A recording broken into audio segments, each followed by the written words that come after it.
नमस्कार दोस्तों, जय माता दी। दोस्तों, मैं हेमलता उपाध्याय आप सभी का अपने चैनल पर बहुत बहुत स्वागत करती हूँ। दोस्तों, आप सभी को होलिका दहन और फाल्गुन पूर्णिमा की बहुत बहुत शुभकामनाएं। फाल्गुन पूर्णिमा केवल एक पर्व ही नहीं बल्कि अधर्म पर धर्म की विजय का प्रमाण है।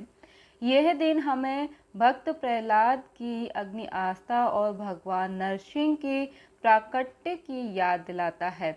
कलयुग में जब अधर्म और अन्याय बढ़ रहा है, तब यह कथा और अधिक प्रासंगिक हो जाती है। आज के समय में दोस्तों भी अहंकारी हिरण्यकश्यप जैसी प्रवृत्तियां समाज में व्याप्त हैं। लालच, अहंकार और अधर्म हर ओर फैला हुआ है, लेकिन इस कथा का संदेश हमें सिखाता है कि जो भी सच्ची भक्ति और सत्य के मार्ग पर चलता है, उसकी रक्षा स्वयं नारायण करते हैं। कलयुग में होलिका दहन का अर्थ केवल और केवल अग्नि में लकड़ियां जलाना ही नहीं, बल्कि अपने भीतर की नकारात्मकता, अहंकार, ईर्ष्या और पापों को जलाकर शुद्ध होने का प्रतीक है। और यह पर्व हमें प्रेरित करता है कि हम प्रहलाद की तरह सच्चाई और भक्ति के मार्ग पर अड़िग रहें और भगवान नरसिंह की कृपा से कलयुग के संकटों और पापों से मुक्त हों।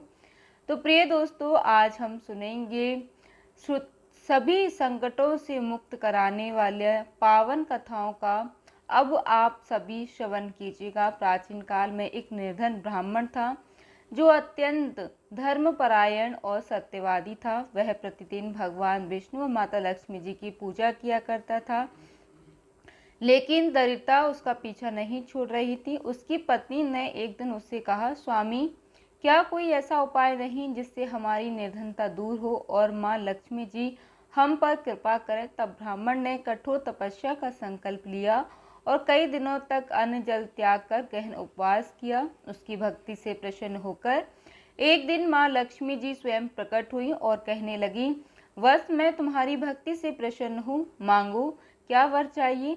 ब्राह्मण ने विनम्र भाव से कहा, माँ, मुझे केवल इतना आशीर्वाद दें कि मेरी निर्धनता सदा के लिए समाप्त हो जाए और मैं कभी भी अधर्म के मार्ग पर ना चलूं। महालक्ष्मी जी ने मुस्कुरा कर कहा, पूर्णिमा के दिन सच्चे मन से मेरी आराधना करने वालों को मैं कभी कष्ट नहीं दे सकती।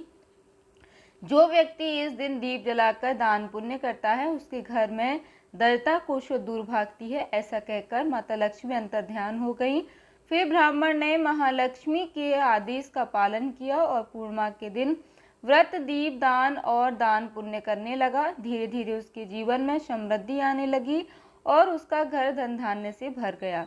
माता लक्ष्मी इस कथा को सुनने वाले सभी भक्तों के घर में अपनी कृपा करना, सभी के घर में सुख, समृद्धि और धन के भंडार भरना। चलिए दोस्तों, अब हम सुनते हैं भक्त प्रहलाद और भगवान नरसिंह की कथा। प्राचीन कथा के अनुसार महर्षि कश्यप की पत्नी दक्षपुत्री दति के घर में दो महान पराक्रमी बालकों का जन्म हुआ। इनमें से बड़े का नाम हिरण्यकश्यप और छोटे का नाम हिरण्याक्ष था। दोनों भाइयों में बड़ा प्रेम था और दोनों ही महाबलशाली, अमित पराक्रमी और आत्मबल पन थे। दोनों भाइयों ने युद्ध में देवताओं को पराजित करके स्वर्ग लोक पर अपना अधिकार कर लिया। एक समय जब हिरण्यकश्यप ने पृथ्वी को रसातल में ले जाकर छुपा दिया, तब श्री भगवान विष्णु ने वराह अवतार धारण कर पृथ्वी की रक्षा के लिए हिरण्याक्ष का वध किया। अपने प्रिय भाई हिरण्याक्ष के वध से दुखी होकर हिरण्यकश्यप दैत्यों की प्रजा पर अत्याचार करने की आज्ञा देकर खुद महेंद्र चल पर्वत पर तपस्या करने के लिए चला गया। वह भगवान विष्णु द्वारा अपने भाई की हत्या का बदला लेने के लिए श्री ब्रह्मा जी की ओर तपस्या करने लगा। इधर दैत्यों के राज्य को राजविहीन देखकर देवताओं ने उन पर आक्रमण कर दिया। दैत्यगण इस युद्ध में पराजित हुए और पाताल लोक में भाग गए। देवराज इंद्र ने हिरण्यकश्यप के महल में प्रवेश करके उसकी पत्नी कयाधु को बंदी बना लिया। उस समय कयाधु गर्भवती थी, इसलिए इंद्र उसे साथ लेकर अमरावती की ओर जाने लगे। तब देवर्षि नारद ने पूछा, हे देवराज, आप कयाधु को कहाँ लेकर जा रहे हैं? देवराज ने कहा, देवर्षि, इसके गर्भ में हिरण्यकश्यप का अंश है, मैं उसे मारकर इसे छोड़ दूंगा। यह सुनकर नारद जी कहने लगे, देवराज, इसके गर्भ में तो बहुत बड़ा भक्त, भगवान का भक्त है, जिसे मारना तुम्हारी शक्ति के बाहर है, इसलिए इसे छोड़ दो। फिर नारद जी के कथन का मान रखते हुए देवराज इंद्र ने कयादू को छोड़ दिया और अमरावतीपुरी चले गए। नारद जी कयादू को अपने आश्रम ले गए और फिर उससे बोले, बेटी, जब तक तुम्हारा पति अपनी तपस्या पूरी करके नहीं आ जाता, तब तक तुम यहाँ आराम से रहो।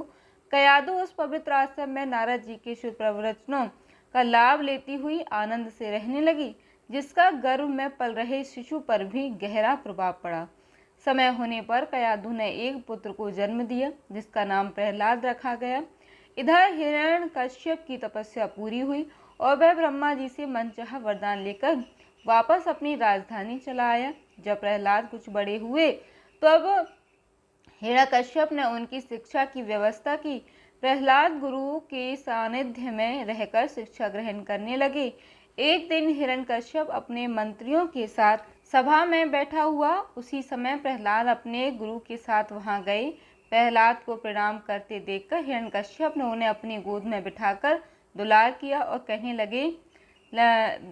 लगे, वत्स, तुमने अब तक अध्ययन में निरंतर तत्पर रहकर जो कुछ सीखा है, उसमें से कुछ अच्छी बात तो सुनाओ। तब प्रहलाद बोले, जी पिताजी, मैंने अब तक जो कुछ सीखा है उसका सारांश आपको सुनाता हूँ।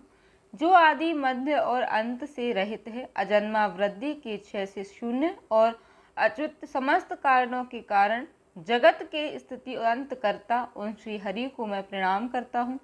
यह सुनकर दैत्यराज हिरण्यकश्यप के नेत्र क्रोध से लाल हो गए। उसने कांपते हुए होठों से प्रहलाद की गुरु से, अरे दुर्बुद्धि ब्राह्मण, यह क्या किया तूने? मेरी अवज्ञा करके इस बालक को मेरे परम शत्रु की स्तुति से युक्त शिक्षा कैसे दी?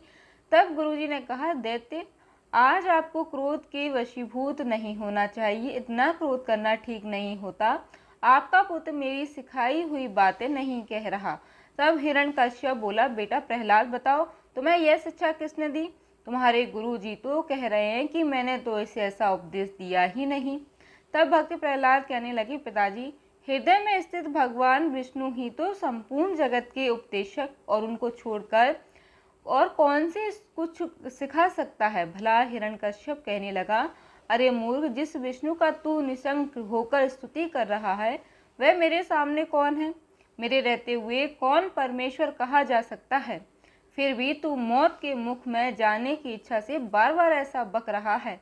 ऐसा कहकर हिरण्यकश्यप ने प्रहलाद को कई प्रकार से समझाया, लेकिन प्रहलाद के मन से श्री हरि के प्रति भक्ति और श्रद्धा भाव को वह कम नहीं कर पाया।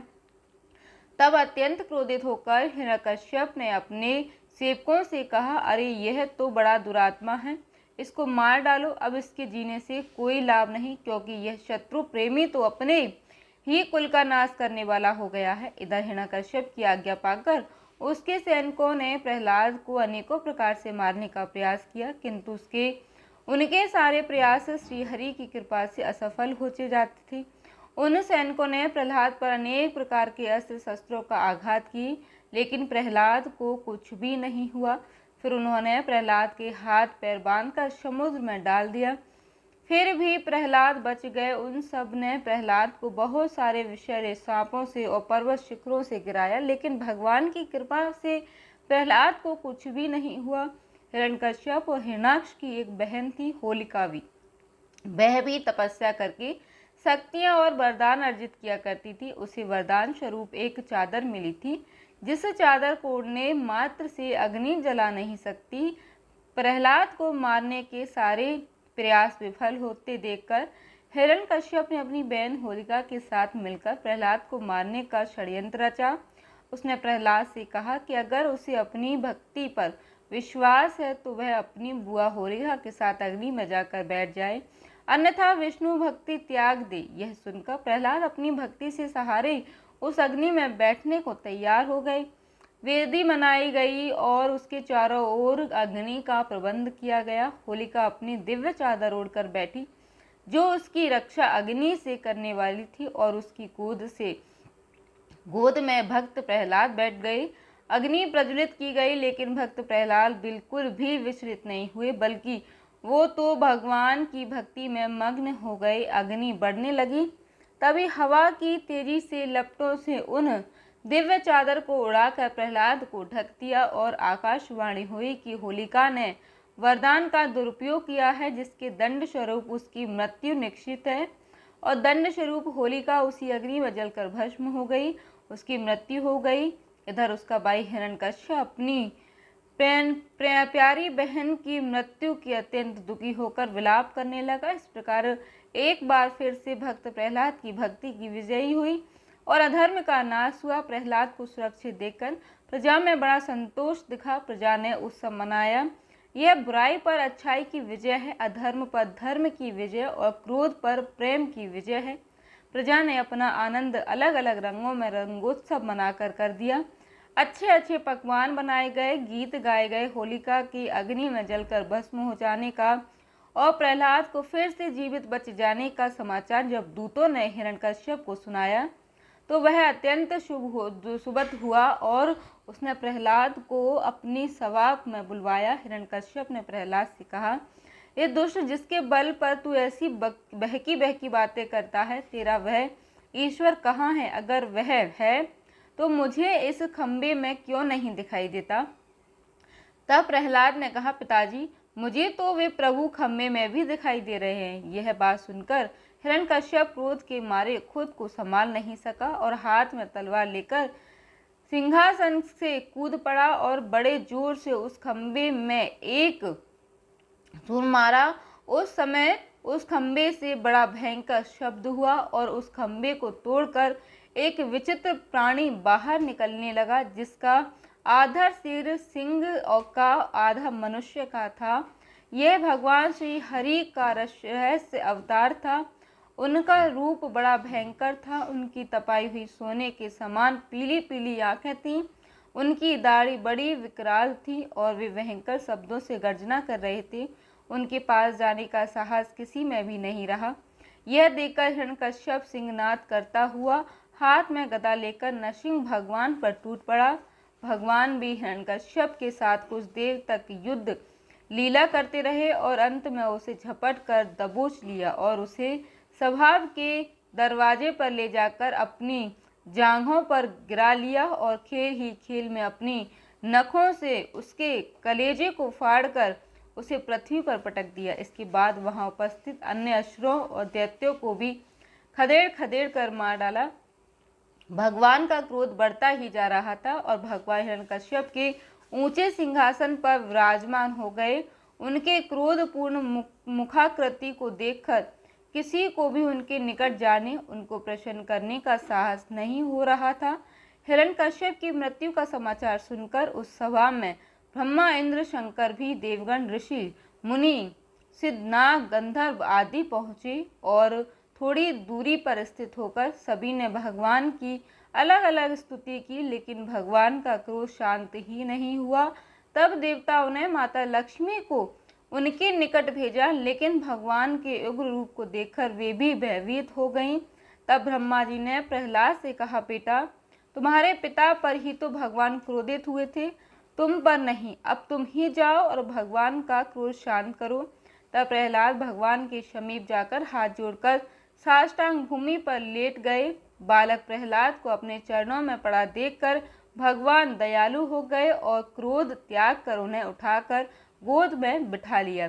फिर प्रेम पूर्वक बोले, वत्स प्रहलाद, तुम्हारे जैसे एकांत प्रेमी भक्त को यद्यपि किसी वस्तु की अभिलाषा नहीं रहती, फिर भी तुम केवल एक मनवचा दीप्ति के समस्त भोग स्वीकार कर लो। भोग के द्वारा पुण्य कर्मों के फल और निष्काम पुण्य कर्मों के द्वारा पाप का नाश करते हुए समय पर शरीर का त्याग करके समस्त बंधनों से मुक्त होकर तुम मेरे पास आ जाओगे। देवलोक में भी लोग तुम्हारी विशुद्ध कीर्ति का गान करेंगे। ऐसा कहकर भगवान नरसिंह वहीं अंतर ध्यान हो गए। श्री विष्णु पुराण में ऋषि पराशर जी कहते हैं कि भक्त प्रहलाद की इस कहानी को जो भी मनुष्य सुनता है उसके पाप शीघ्र ही नष्ट हो जाते हैं। पूर्णिमा, अमावस्या, अष्टमी और द्वादशी को इस कथा को पढ़ने से मनुष्य को गोदान का फल प्राप्त होता है। प्रेम से बोलिए विष्णु भगवान की जय, भक्त प्रहलाद की जय।